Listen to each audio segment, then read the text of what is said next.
As I walked into my office, my assistant informed me that my friend John was gone, killed in a helicopter crash on the highway.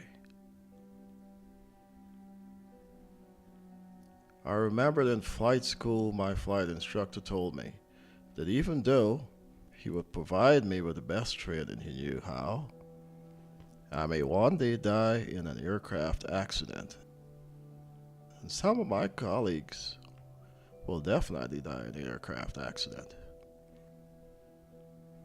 He had just retired from Bristol Helicopters and had over 13,000 hours of flying. I felt blessed to have him as my flight instructor from my first flight to graduation. When he made that statement, I did not understand how I could be proficient in my skill as a pilot and still make a mistake.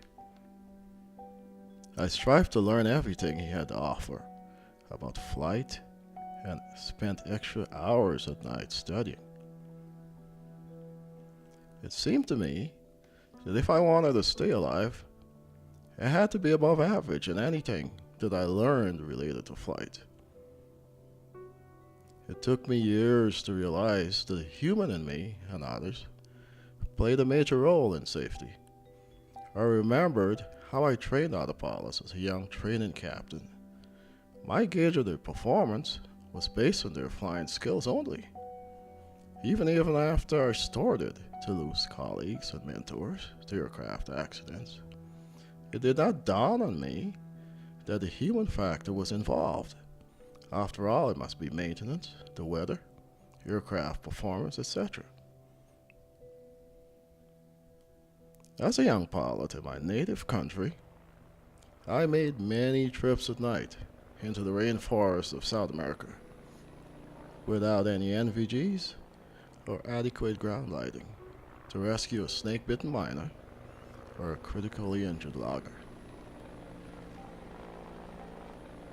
I remember one night going out to find a mining camp in the dark and looking for that single light in the night sky. I had to do it all in memory because I was the only pilot who had been to that location during the day. I visually memorized where all the hazards were and used my landing lights to scan the area as I landed in a hole in the canopy jungle. My friend John could never say no to a flight request that involved a serious patient. That's the kind of person he was. So he departed one night on a HEMS flight when the weather was marginal. The weather further deteriorated as the flight progressed, and John eventually flew his helicopter into the highway.